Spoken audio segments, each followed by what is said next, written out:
Hello बच्चों, let's see the question. The question say consider the hyperbola h x square minus y square is equal to 1 and a circle S with center n x2, 0. Suppose h and S touches each other at point P x1, y1 with x1 is greater than 1 and y1 is greater than 0. The common tangent to h and S at P intersect the axis at M. If L, M is the centroid of triangle PMN, then the correct expression is or are option A dl divided by dx1 is equals to 1 minus 1 divided by 3 times of x1 square for x1 is greater than 1. Option B dm divided by dx1 is equals to x1 divided by 3 times of square root of x1 square minus 1 for x1 is greater than 1. Option C dl divided by dx1 is equals to 1 plus 1 divided by 3 times of x1 square for x1 is greater than 1. Option D dm divided by dy1 is equals to 1 divided by 3 for y1 is greater than 0. तो हमने consider करना एक hyperbola h जिसका equation है x square minus y square equal to 1, एक circle S जिसका हमारे पास सेंटर है पॉइंट n, इसका कोऑर्डिनेट है x2, 0. ये टच कर रहा है किसको, ये जो सर्कल है ये हमारा टच कर रहा है हमारा हाइपरबोला h को पॉइंट P पे, और पॉइंट P कोऑर्डिनेट है x1, y1. यहाँ पे x1 हमारा ग्रेटर देन 1 गिवन है एंड y1 हमारा ग्रेटर देन 0 गिवन है, और जो हमारा कॉमन टेंजेंट है h और s पे एट पॉइंट P, हमारा पॉइंट P कोऑर्डिनेट यहाँ पे है x1, y1. आपको मैं ऑलरेडी बता चुका हूँ, ये इंटरसेक्ट करता है एक्सिस पे पॉइंट M पे. अगर L और M हमारे पास का सेंट्रोइड है हमारे ट्रायंगल PMN के, देन हमारे पास ऑप्शन गिवन है 4. हमने कहना इन 4 ऑप्शन में से हमारा कौन सा ऑप्शन करेक्ट होगा. Firstly I will tell you key concept, और की कॉन्सेप्ट आपकी हेल्प करेगा इस क्वेश्चन को सोल्व करने में. तो हमारे पास यहाँ पे की कॉन्सेप्ट ये हमको पता है कि जो यहाँ पे इक्वेशन होते हैं टेंजेंट की equation of tangent at point x1, y1 on हमारे हाइपरबोला इक्वेशन क्या है, x square divides by a square minus y square divides by b square is equals to 1. इस तो हमारी इक्वेशन यहाँ पे होती है x into x1 divides by a square minus हो जाएगा y into y1 divides by b square, this is equal to 1. अब हम करेंगे इसकी कॉन्सेप्ट की हेल्प से अपने क्वेश्चन को सोल्व करेंगे. अब हमारे पास जो हमारा क्या है हाइपरबोला है h, हमारा इक्वेशन गिवन है x square minus y square, this is equals to 1. तो हमारे पास यहाँ पे जो सी आएगी इक्वेशन आई इसके टेंजेंट की, equation of tangent at point, और पॉइंट क्या है P. हमारा पॉइंट जो P था उसको कोऑर्डिनेट गिवन क्या थे हमारे पास x1, y1 टू हमारे हाइपरबोला h पे 2 हाइपरबोला h इज, तो हमारे पास इक्वेशन टेंजेंट आ जाए अपने की कॉन्सेप्ट का यूज करें कि x इंटू x1 हमारे पास minus y into y1, this is equals to 1. इसको जूम कर लेता हूं इक्वेशन फर्स्ट. अब देखो हमारे पास यहाँ पे फिर क्या आ जाएगा, हमारा जो सर्कल था हमारे सेंटर का था, हमारे पास सर्कल का सेंटर था हमारा पॉइंट n, जिसके हमारे पास यहाँ पे कोऑर्डिनेट क्या गिवन है x2, y2, और ये जो हमारा सर्कल है s और जो हमारा हाइपरबोला है h, ये एक दूसरे को टच कर रहे थे किस पॉइंट पे, पॉइंट P पे. इसका मतलब हमारे पास एक बार पॉइंट मिल गया बाउंड्री का, हमारे सर्कल जो कि हमारा क्या है पॉइंट P के कोऑर्डिनेट क्या है x1, y1. ये हमारे पास पॉइंट हमारी बाउंड्री का, ये हमारे पास हमारा पॉइंट सेंटर का. तो वहाँ पर यहाँ पे रेडियस क्या आ जाएगी NP. तो हमारे पास यहाँ पे जो रेडियस स्क्वायर आएगा, यहाँ पे जो NP स्क्वायर है उसके होगा दिस इज इक्वल टू, ये हमारा इक्वल आ जाएगा x1 माइनस x2, इसके कंप्लीट का स्क्वायर. फिर हमारे पास प्लस यहाँ पे आ जाएगा कि y1 माइनस 0 का स्क्वायर हो जाएगा y1 का स्क्वायर, ये हमारे पास रेडियस. तो हमारा इक्वेशन सर्कल यहाँ पे क्या आ जाएगी, इक्वेशन ऑफ सर्कल इज, वो हमारा पड़ जाएगी अब यहाँ पे x माइनस x2 उसकी कंप्लीट का स्क्वायर, फिर आ जाएगा प्लस बचेगा y माइनस 0 कंप्लीट का स्क्वायर बचेगा y स्क्वायर। ये हमारे को होगा रेडियस के स्क्वायर के नीचे बचेगा x1 माइनस x2 इसके कंप्लीट का स्क्वायर प्लस y1 का स्क्वायर। अब हमारे पास जो इसकी हमारे पास इक्वेशन ऑफ टेंजेंट आएगी पॉइंट P पे, equation of tangent eight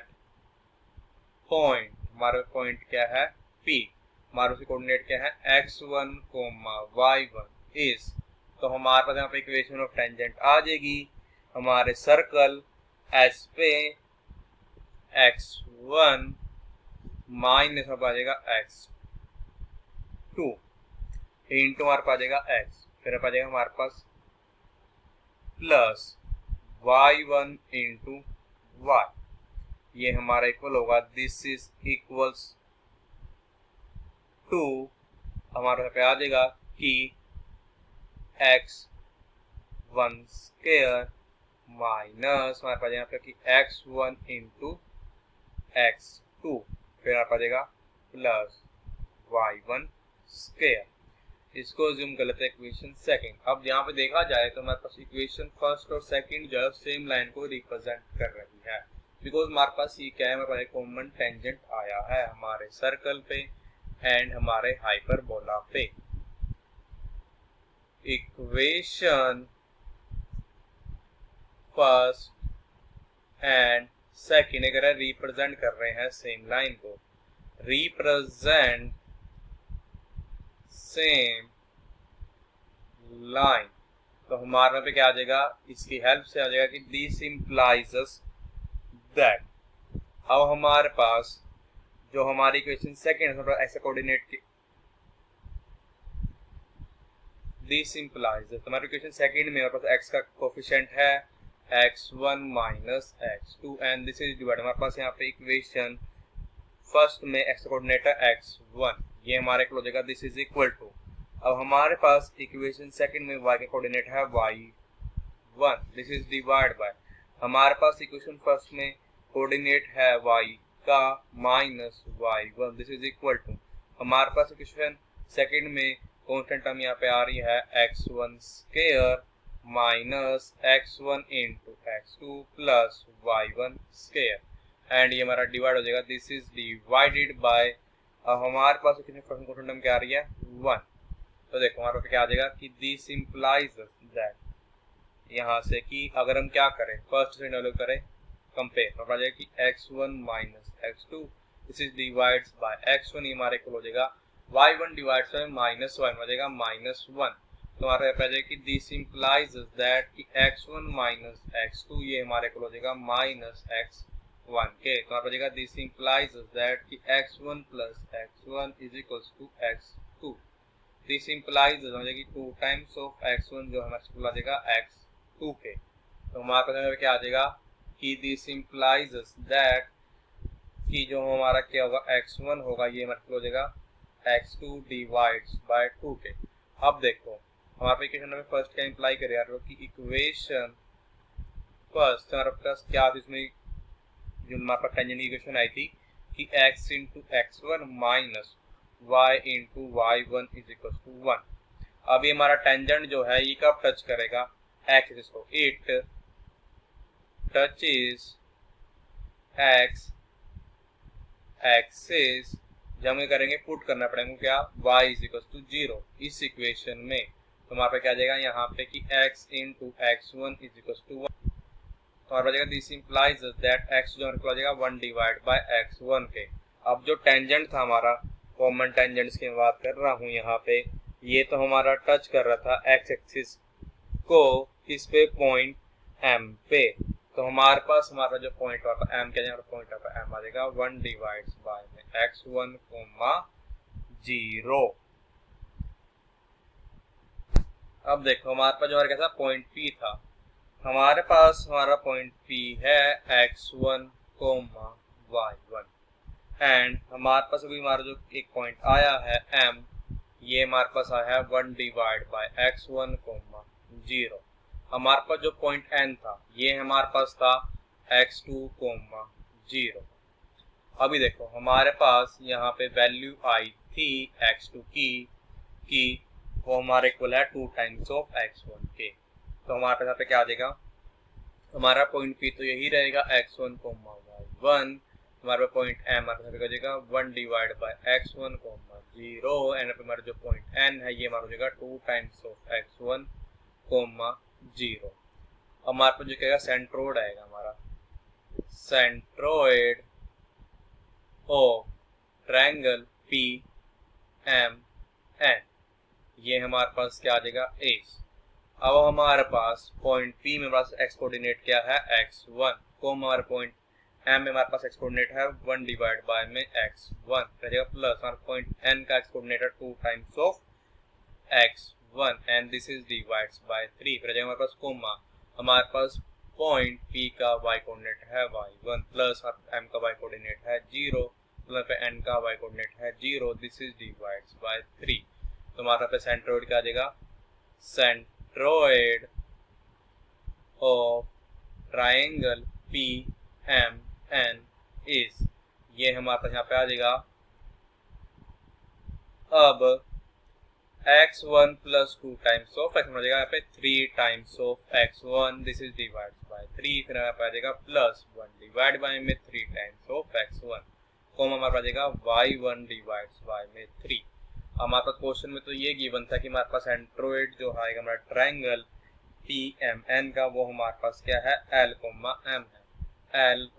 M जो है ये हमारे पास अब यहाँ पे क्या आ गया है x1 प्लस 1 डिवाइड बाय में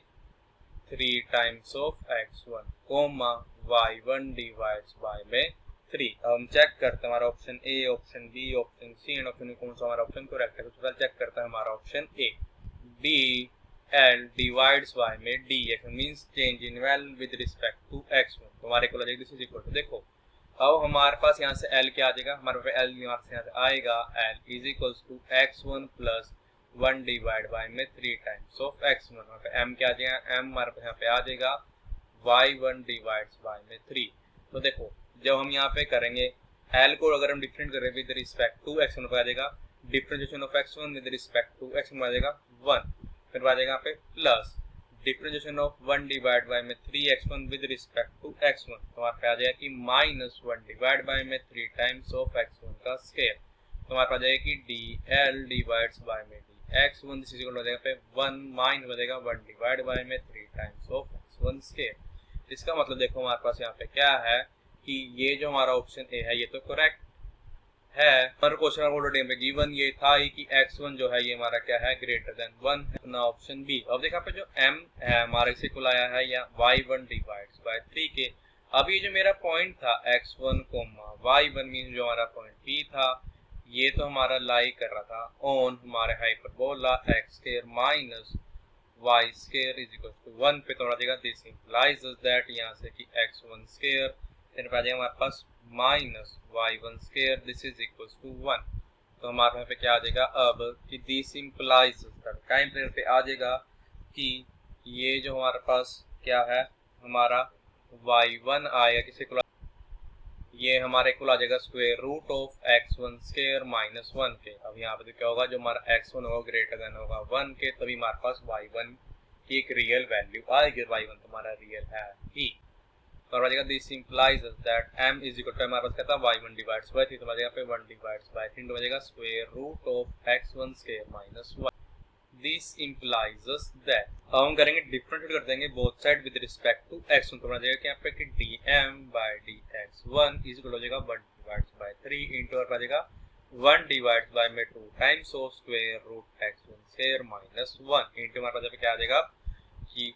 2 टाइम्स ऑफ x1। हमारे पास 2 से 2 हो जाएगा कैंसिल, तो ये हमारा इक्वल आ जाएगा 1 डिवाइड्स बाय 3 फिर आ जाएगा x1 डिवाइड्स बाय में square root x1 square minus 1। इसका मतलब ये है कि हमारा ऑप्शन बी भी करेक्ट है। आप देखो हमारा ऑप्शन ए करेक्ट था तो कुछ क्लियर पर ये आ गया कि हमारा ऑप्शन सी तो करेक्ट नहीं होगा। हम सीधा चेक करते हैं हमारा ऑप्शन डी करेक्ट है या इनकरेक्ट है। ऑप्शन डी m जो था ये हमारे इक्वल आया था y1 डिवाइड्स बाय में 3, तो हो जाएगा दिस इंप्लाइज दैट कि dm डिवाइड्स बाय में dy1, हमने ये कर रहा है बोथ साइड डिफरेंशिएट कर रहा है विद रिस्पेक्ट टू y1, तो ये हमारा इक्वल आ जाएगा 1 डिवाइड बाय 3 के। इसका मतलब ये है कि ये जो हमारा ऑप्शन डी है ये भी करेक्ट है। So the final answer is option A, option B and option D are our correct option. I hope you understood it well. All the best. Thank you.